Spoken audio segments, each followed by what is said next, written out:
Good evening. We appreciate, if we could get started, please. We appreciate everyone being here. We want to have, as we said at our first meeting Friday, the input of the community. We know that typically this is done in a different format, and we will have that format in the future. There's no question about that. But we recognize that many people here have never met the three of us.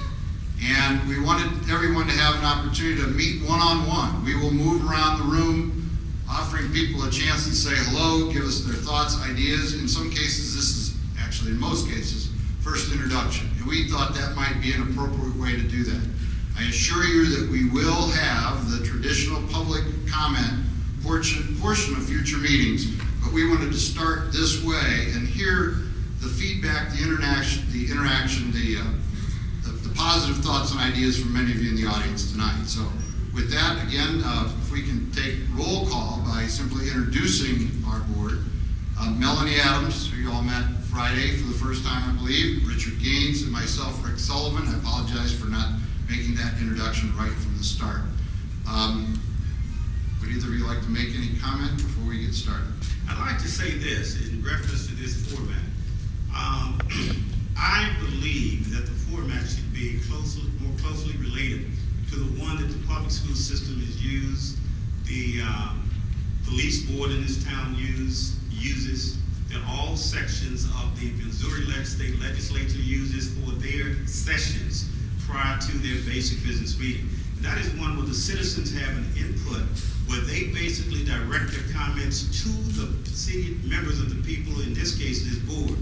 Now, one of the things that people did not always understand about why school board members did not respond, the reason was that it was not to engage the public in a discussion, debate, or argument. It was purely to solicit the comments, and then for us, some years ago, to get back with you in terms of what your comment was and how the school system would respond to that. For those people who were reluctant to come in a public body and speak, they always had the option of providing their suggestions in writing. Now, so there is no misunderstanding. That's what I believe in, and that's what I think we should be doing at every meeting following this one.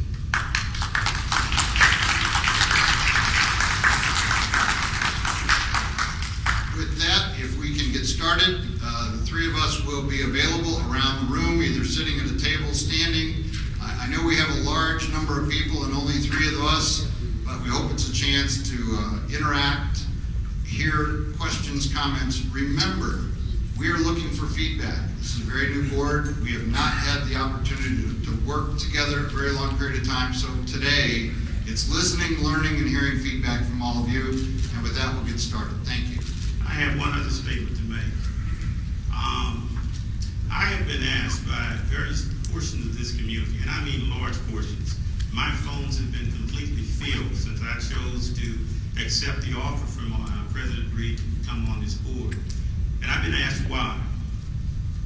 With a belief that I've always had in the St. Louis public schools. It is still the same. It has not changed. It has not wavered.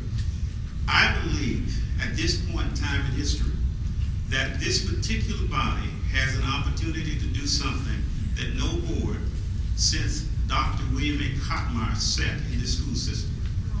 There is no question that there are serious problems facing this district.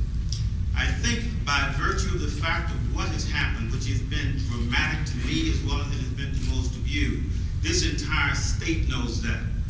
I am hopeful that the three of us, and I will do my level best to work with the other two members of this board, that we can work together to try and address the serious issues that confront not only this St. Louis City Board of Education, but our city.